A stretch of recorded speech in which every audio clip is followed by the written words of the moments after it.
Alright, buckle up, fellow sufferer of sticker shock, because we're about to embark on a whimsical, albeit slightly exasperated, journey through the financial black hole that is Singaporean pricing. Let's be honest, crossing the causeway into Malaysia is like stepping into a parallel universe where your wallet suddenly feels like it's won the lottery. Back in Singapore, you're constantly battling the existential dread of watching your bank account dwindle faster than ice cream on a hot day, while in Malaysia, you can practically bathe in durian smoothies and still have change for a massage. It's a cruel, delicious irony.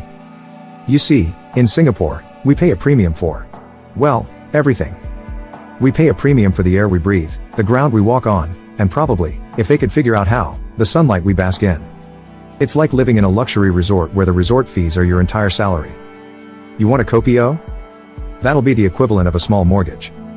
A plate of chicken rice? Prepare to sell a kidney. And don't even get me started on housing.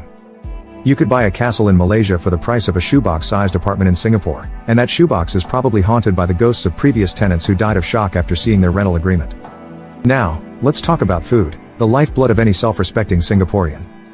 We pride ourselves on our hawker culture, but even the humble chicken rice has inflated to a point where you wonder if the chicken was fed gold flakes.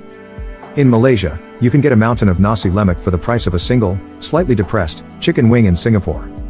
It's a culinary crime scene. And don't even think about dining at a restaurant. In Singapore, a meal out is a carefully orchestrated financial negotiation, involving spreadsheets, calculators, and possibly a second mortgage. In Malaysia, you can feast like a king, or queen, without needing to sell your firstborn. It's like they're giving food away. Which they're not, but the price difference is so dramatic, it feels like a charity drive for hungry Singaporeans. And then there's the transportation. In Singapore, owning a car is a luxury reserved for the elite, the brave, and those who have somehow managed to win the lottery twice. The Certificate of Entitlement, COE, is basically a ransom note for a vehicle, and the road tax is like a monthly subscription fee to drive on roads you already paid for. In Malaysia, you can buy a car for the price of a decent bicycle in Singapore, and you can drive it on roads that, while perhaps less manicured, are significantly less financially draining. It's like they're saying, here, have a car, and some petrol money, just because we like you. Public transport in Singapore, while efficient, is also a masterclass in extracting every last cent from your pocket.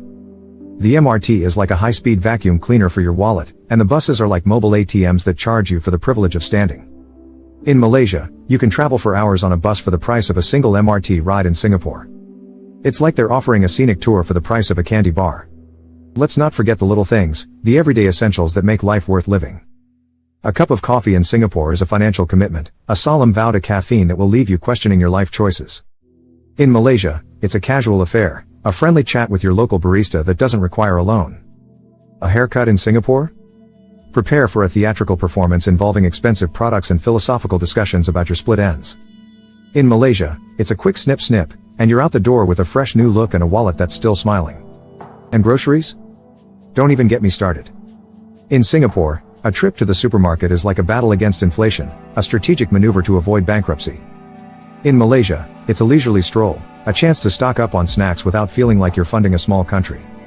The truth is, Singapore's high prices are a complex cocktail of factors, including land scarcity, high labor costs, and a government that seems to think we're all secretly millionaires. But that doesn't make it any less painful. It's like living in a beautiful, meticulously curated museum where everything is for display, but nothing is for touching, or buying, unless you're willing to part with your life savings. We've become experts at finding the cheap alternatives, which usually involve eating instant noodles and wearing clothes from the night market.